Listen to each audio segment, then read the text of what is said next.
Welcome everyone. Today I'm going to explain about how to properly fill the electronic diversity visa form. If you fill the form in a correct way, that is one among the ways to increase your chances of winning the diversity visa. Because if you make any mistake, the mistake might cost you either to be eliminated right away, or if you win, to be denied the visa at the consular officer during the DV lottery visa interview. So you have to follow these instructions step by step. I'm going to fill this form into two ways. Number one, I will fill is single and married with no child or no any dependent. And secondly, I will fill the form as someone who is married and has children, so that you can be able to see what does that mean and how can you be able to do. And I will go thoroughly explaining each question, the reasoning behind, and why that question has been asked that way, and what is the correct answer to do. Welcome again to the official tutorial about diversity visa lottery. My name is Ernest Boniface Makulilo, EBM, the founder and the CEO of the EBMSCHOLARS. Before I continue, I would like to ask you to go and subscribe to my YouTube channel, which is youtube.com/EBMSCHOLARS. And those who speak Swahili, they can go and subscribe to EBM Swahili. That is my Swahili YouTube account. Here on the YouTube channel, you will find all the information you need about diversity visa lottery. Individual questions have been answered here. So you have no reason why you have to go and answer questions which you are not supposed to answer or answer incorrectly. So let's go to the official form. When you open the diversity visa lottery, this is what will happen. Number one, you will see the DV year of that particular year. Number two, there will be photo instructions. Number three, there will be entry form, which says beginning entry. When they say beginning entry, this is the application form. You cannot be able to see the results until May 7th, 2022. That is when the results are out. So let's go ahead and click the beginning entry. When you click the beginning entry, you'll put the code which will be given. Each person will have different code, so you have to put exactly as it is written, and in most cases it will be capital letters, and you are going to put it that way. If you put incorrect, it will tell you you have put it incorrect way. This form, they say estimated burden is 30 minutes. But when you go to fill this form, basically it is not going to, if you use 30 minutes, it will not go through. So you have to use fewer minutes. So I will fill the form and we'll see what will happen if we are going to take longer minutes.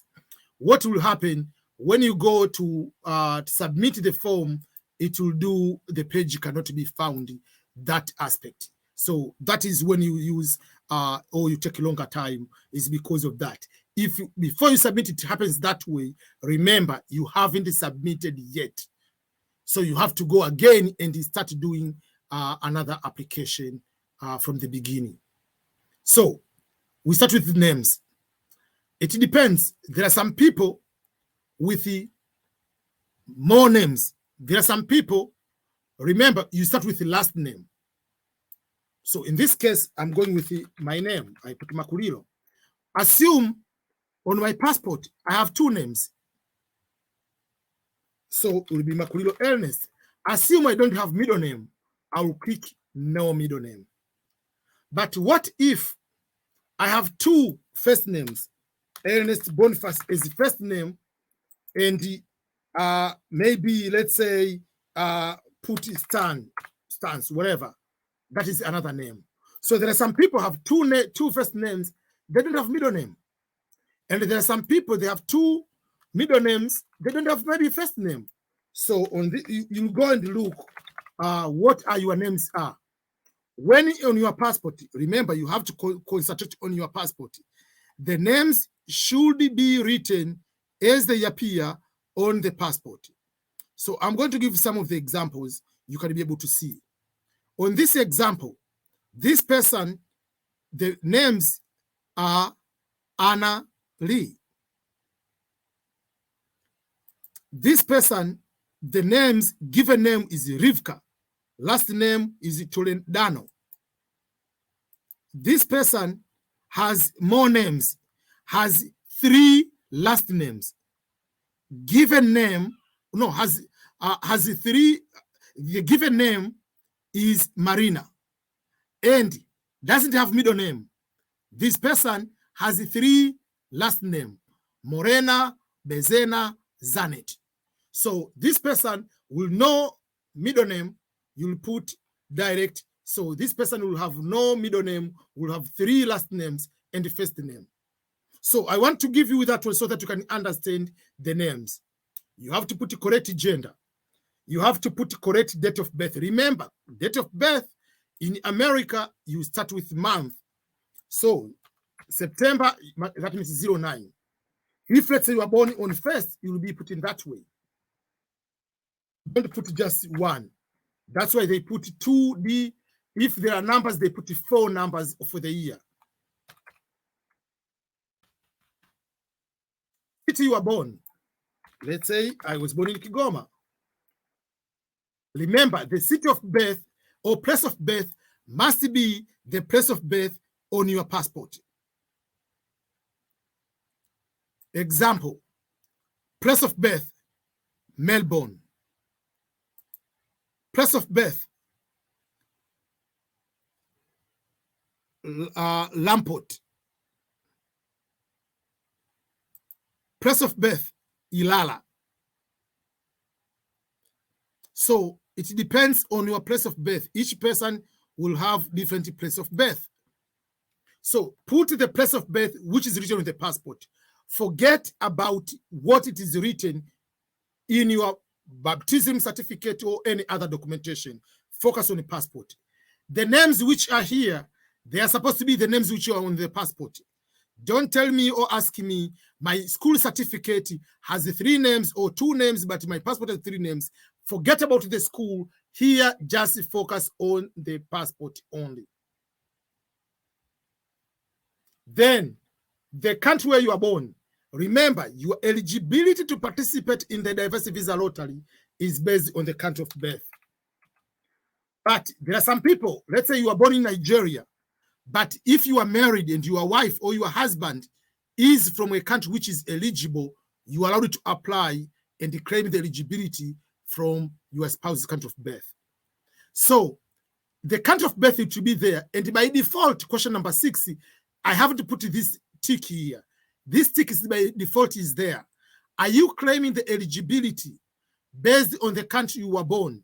The answer is supposed to be yes, unless otherwise, if you're from Africa, you're supposed to be from Nigeria. That means you are claiming your eligibility based on your spouse. But the country of eligibility is your country of birth. So for that particular case, you don't need to choose any country here. It's supposed to be yes, unless otherwise you are from a country which is not eligible. Passport. You must use the passport. You don't have the passport, don't apply. If you don't have the passport, go and apply temporary passport. You are allowed to use a temporary passport like that one. But when you use a temporary passport, you see the number starts with a TP-AA, whatever number. Don't use the word TP, just start letters and numbers without the TP, because TP is just abbreviation for temporary passport. So, if you don't have the passport, don't choose this exemption. Don't choose that one. Because if you choose this exemption, it means you have to choose either you are stateless or you are coming from a communist-controlled country and you are unable to get the passport, or you cannot be able to obtain the passport and you have later from the Secretary of Homeland Security or the Secretary of State, they have given you the waiver. That is what I want to explain to you. If you choose this one and you win, you fail to establish that you are stateless or you are from communist. Don't bring any reason that because of the COVID, because of I don't have the money, my government is slow. They don't care all those reasons. If you don't have the passport, go and get temporary passport. If you don't even get temporary passport, don't waste your time to apply. People in Afghanistan can apply without a passport because it is justifiable that the Taliban government cannot give the passport to someone who wants to come to America, especially women. So that is even reason is there to the US government. They know that. So the name in the passport, Makulilo. I'm using my name and I'm using my information so that people cannot use other people's information.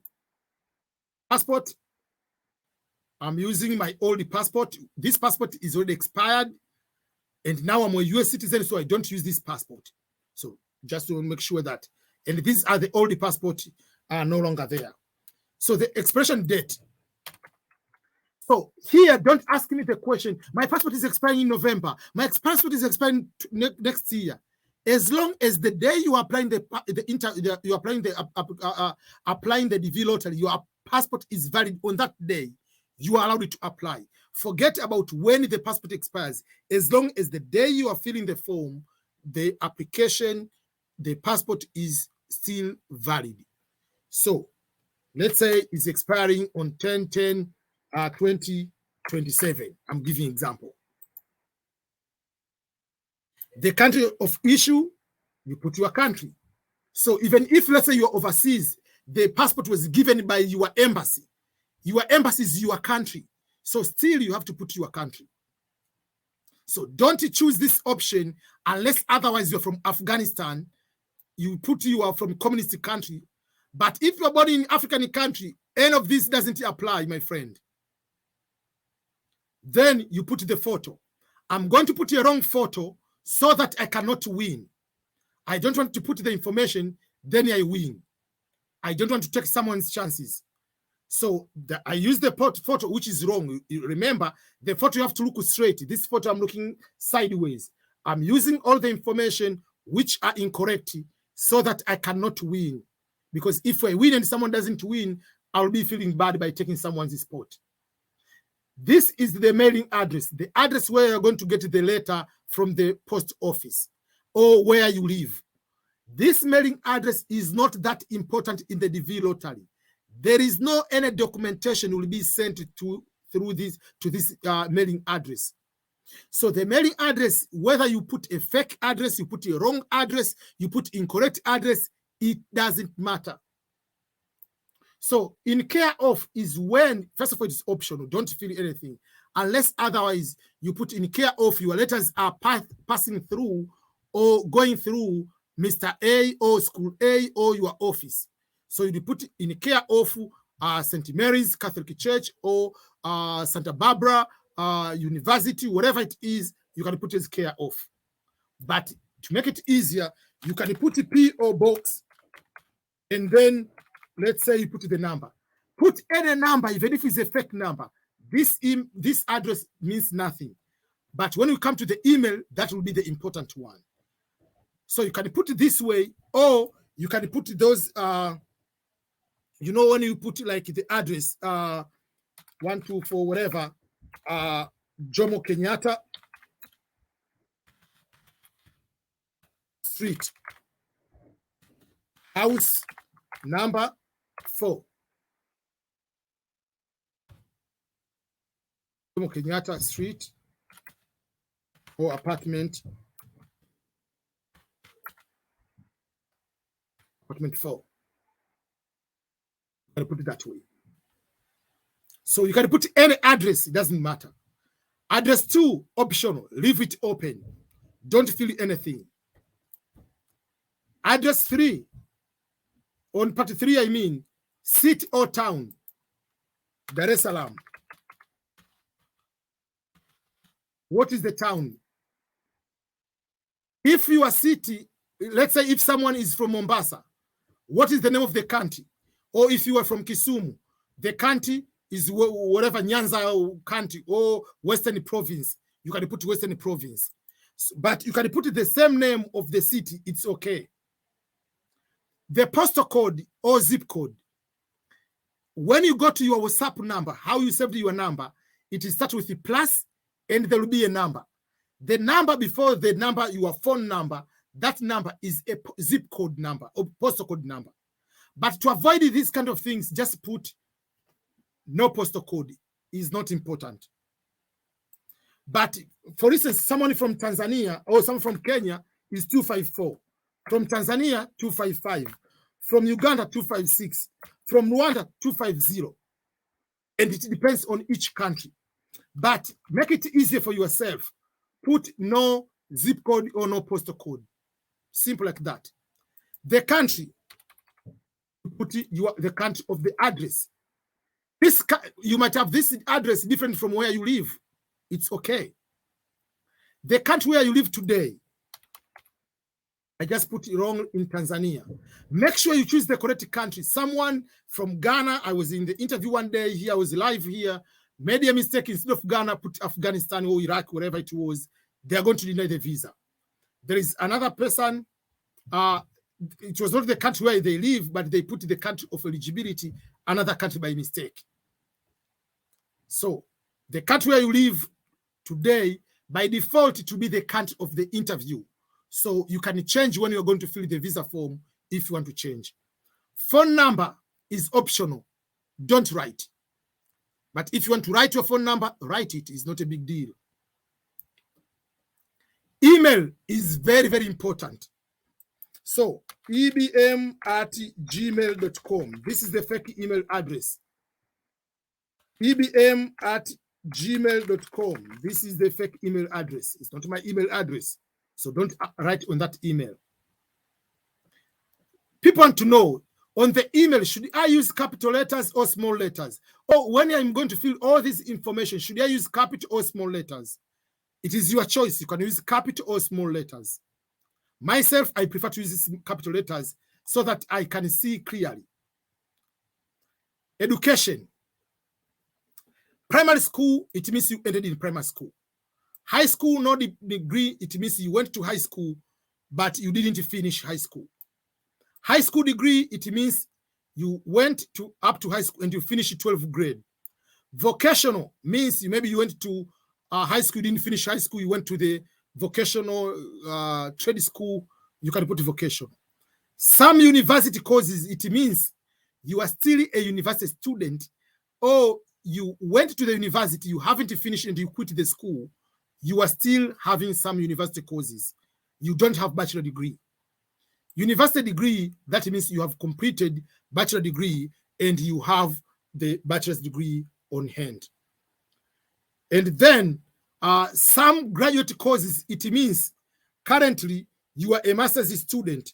You haven't finished. You are still studying master's at the moment. Master's degree, it means you have completed your master's degree. Some doctoral courses, it means you are currently studying your doctorate or PhD. You haven't finished. Doctoral courses or doctoral studies or doctoral degree means you have finished your degree. Here, it doesn't matter what you choose. Choose the correct level of education. Even if you choose the doctorate, it doesn't mean that you are going to be given, you are going to win just because of the education. So let's say someone has masters, you put a masters.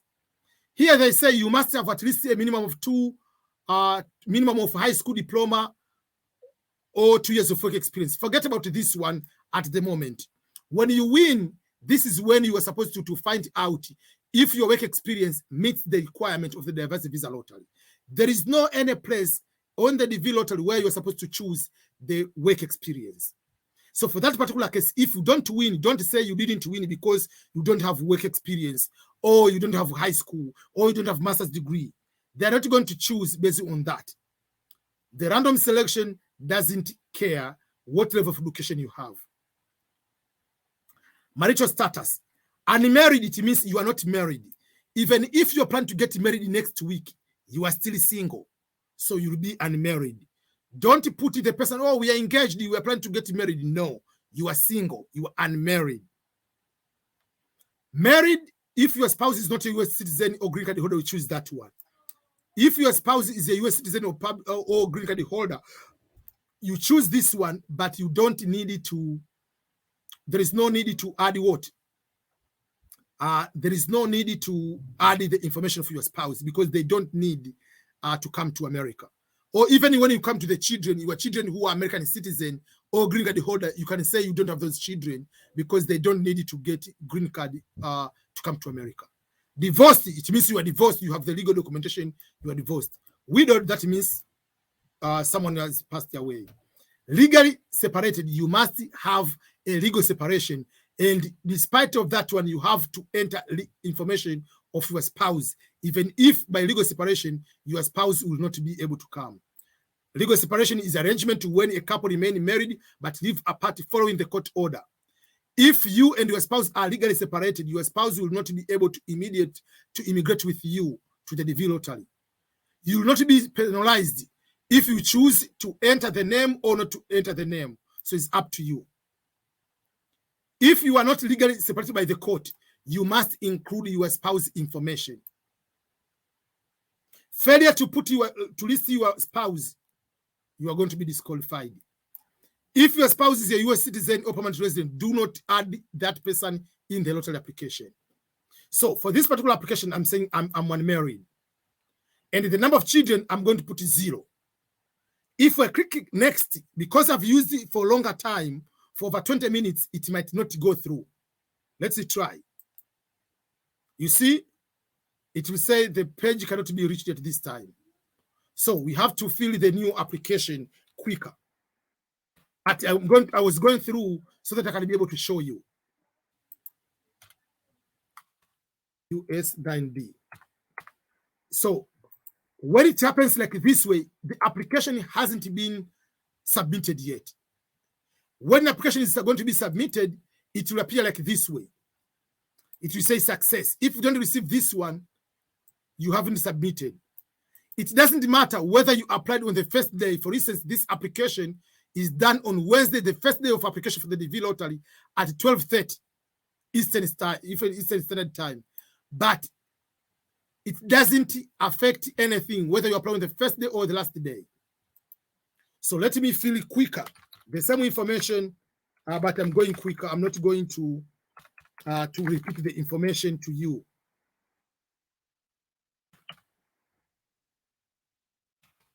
So I'm going to do quick application so that you can be able to see what I'm going to fill.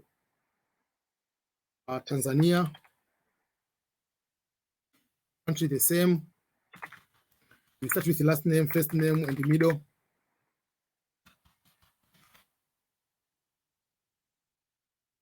Passport number, as I said, I'm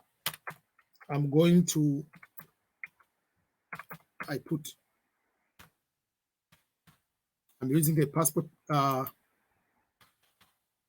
passport which is no longer in use. Don't use this one because you'll be denied the visa. If you don't have the passport, don't apply. I'm using the wrong photos. I'm using everything the wrong so that you can be able to see. So postal code, I'm selecting no. Country, I'm using Tanzania. Put the address, any address, it doesn't matter. The country where you live today, I put Tanzania. That one is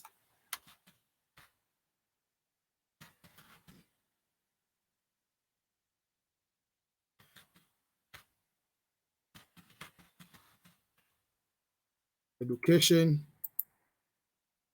unmarried, children 0. Click continue. There is something I made one mistake somewhere. Okay, I didn't put in the district, Dar es Salaam, sorry.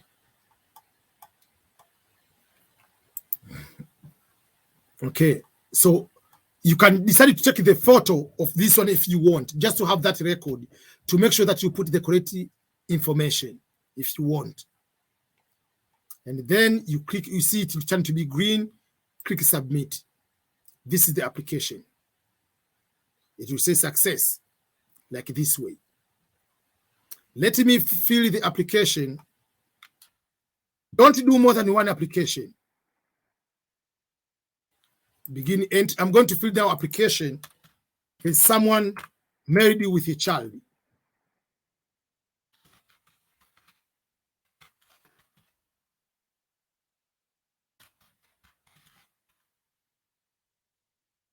I'm going to fill someone is with a child.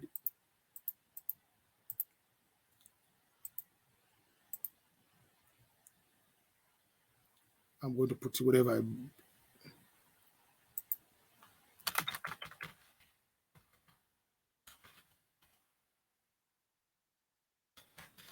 I don't want you to have any mistake. I'm doing faster so that I cannot have the problem.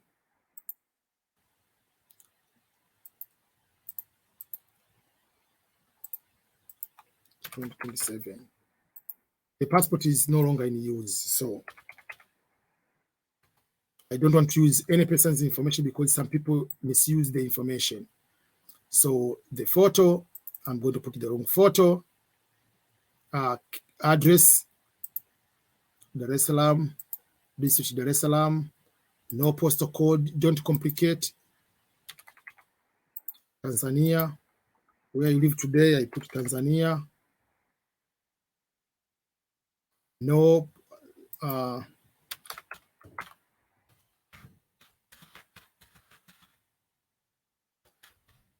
is not in my email. If you use that one, you have a trouble. Okay, master's degree or university degree, put it there. So you put married, the wife is not a permanent resident. Number of children, I put 1. Continue. So if you do this way, it will come to the next page. The previous section, it didn't come to the next page because it was the part where it doesn't need to show anything.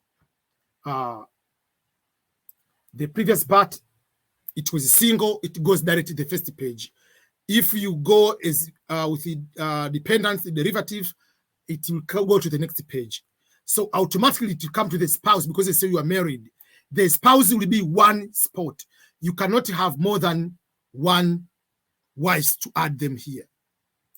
So Makulilo, Marie, Anna.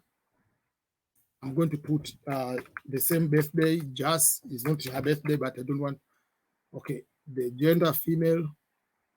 City you are born. Let me put it was born in Dar es Salaam. Was not born in Dar es Salaam. My wife. So I'm going to put just the wrong photo. I'm putting Claire's photo. This is my daughter. Then the child. I'm going to put Makulilo. So because I have 1 child, it will open 1. If I had 2 children, it will come 1 child. Then after that will be second child. If I have 3 children, it will come that way. You see, when I'm going to put the information of my spouse or the information of the child, there is no adding of the photo. I mean, the passport information. So there is no additional of, yeah.